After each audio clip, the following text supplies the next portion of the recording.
Assalamualaikum warahmatullahi wabarakatuh. Selamat siang anak-anakku semuanya. Pada kesempatan siang hari ini kita berjumpa kembali dalam penyampaian materi produk kreatif dan kewirausahaan, khususnya bab terakhir yaitu mengenai penyusun laporan keuangan.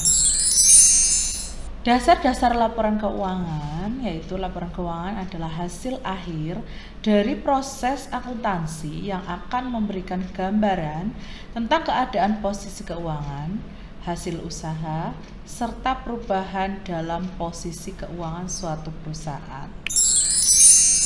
Kemudian ada definisi laporan keuangan dari berbagai sumber, yaitu yang pertama dari Wikipedia, bahwa laporan keuangan adalah catatan informasi keuangan perusahaan organisasi pada suatu periode akuntansi yang dapat digunakan untuk menggambarkan kinerja perusahaan atau organisasi tersebut.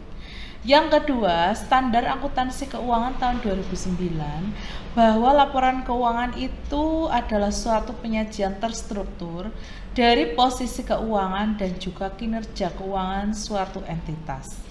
Yang ketiga, menurut Sumarsono, bahwa laporan keuangan adalah laporan yang dirancang untuk para pembuat keputusan, terutama pihak luar perusahaan, mengenai posisi keuangan dan hasil usaha perusahaan. Yang keempat, ada menurut Safri Harahap, bahwa laporan keuangan adalah output dan hasil akhir dari proses akuntansi, dan laporan keuangan inilah yang akan menjadi bahan informasi bagi para pemakainya sebagai salah satu bahan proses pengambilan keputusan. Yang kelima, yaitu Ridwan dan Inge, bahwa laporan keuangan adalah suatu laporan yang menggambarkan hasil dari proses akuntansi yang digunakan sebagai alat komunikasi antar data keuangan atau aktivitas perusahaan dengan pihak-pihak yang berkepentingan dengan data-data atau aktivitas tersebut. Untuk tujuan laporan keuangan itu kita bagi menjadi ada tujuan khusus. Yang pertama yaitu menyajikan posisi keuangan, hasil usaha dan perubahan lain dalam posisi keuangan secara wajar dan sesuai dengan prinsip akuntansi yang berlaku secara umum. Yang kedua ada tujuan umum. Yang pertama yaitu memberikan informasi yang dapat dipercaya tentang sumber kekuatan ekonomi dan kewajiban bisnis untuk mengevaluasi keuntungan dan juga kerugian. Yang kedua, memberikan informasi tentang perubahan sumber daya. Yang ketiga, memberikan informasi keuangan dalam memperkirakan potensi pendapatan bagi perusahaan.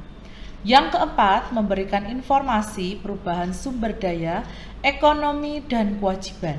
Yang kelima, mengungkapkan informasi lain yang relevan dengan pengguna laporan. Yang ketiga, ada tujuan kualitatif, yaitu yang pertama harus relevan. Artinya pengguna dapat memilih informasi dalam laporan keuangan yang dapat membantunya untuk mengambil keputusan ekonomi.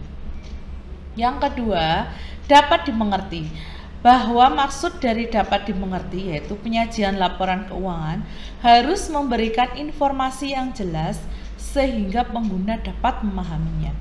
Yang ketiga ada diverifikasi, yaitu hasil akuntansi dapat didukung oleh pengukuran yang independen dan menggunakan metode pengukuran yang sama. Yang keempat yaitu netral. Informasi akuntansi yang disajikan ditujukan untuk kebutuhan umum pengguna tertentu. Yang kelima ada ketepatan waktu. Komunikasi informasi secara lebih awal untuk menghindari keterlambatan atau penundaan dalam pengambilan keputusan ekonomi.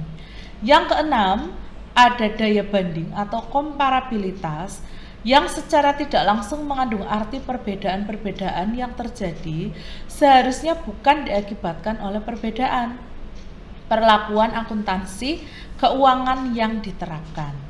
Yang ketujuh yaitu lengkap, artinya laporan keuangan tersebut sudah memuat semua informasi yang secara wajar memenuhi persyaratan dari tujuan kualitatif yang lain.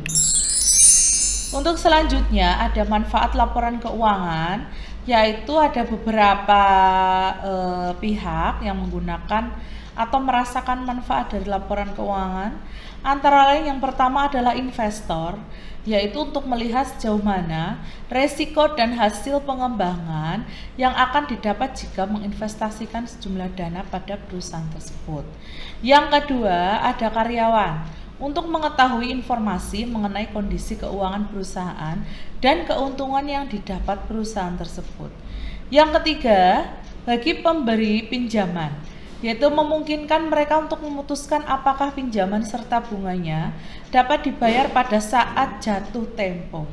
Yang keempat, yaitu pada pemasok dan kreditur, untuk mengetahui sejauh mana perusahaan tersebut memiliki kemampuan membayar utang pada saat sudah jatuh tempo. Selanjutnya ada pelanggan, yaitu para pelanggan berkepentingan dengan informasi mengenai kelangsungan hidup perusahaan, terutama apabila mereka terlibat dalam perjanjian jangka panjang dengan atau tergantung pada perusahaan. Yang kelima yaitu pemerintah, untuk mengatur aktivitas perusahaan, menetapkan kebijakan pajak, dan sebagai dasar untuk menyusun statistik pendapatan nasional dan juga lainnya. Yang kelima, ada masyarakat, yaitu menyediakan informasi, kecenderungan atau tren, dan juga perkembangan terakhir kemakmuran perusahaan serta rangkaian aktivitas. Selanjutnya ada yang keempat, yaitu karakteristik laporan keuangan. Yang pertama dapat dipahami. Dalam hal ini, pemakai membaca laporan keuangan tersebut harus memiliki pengetahuan yang memadai tentang aktivitas ekonomi dan bisnis akuntansi serta kemauan untuk mempelajari informasi dengan ketekunan yang wajar. Yang kedua, ada relevan, artinya informasi yang dapat mempengaruhi keputusan ekonomi pemakai. Yang ketiga ada keandalan, yaitu informasi tersebut tidak menyesatkan, disajikan secara jujur dan menyajikan informasi yang akurat. Yang keempat dapat dibandingkan, artinya pemakai harus dapat membandingkan laporan keuangan perusahaan antar periode sehingga dapat mengidentifikasi kecenderungan posisi dan juga kinerja keuangan. Ya. Sampai di sini materi yang bisa Ibu sampaikan. Ada tugas individu, nanti bisa dibaca selengkapnya, kemudian dikumpulkan pada Google Classroom. Sekian dari Ibu. Wassalamualaikum warahmatullahi wabarakatuh dan selamat siang.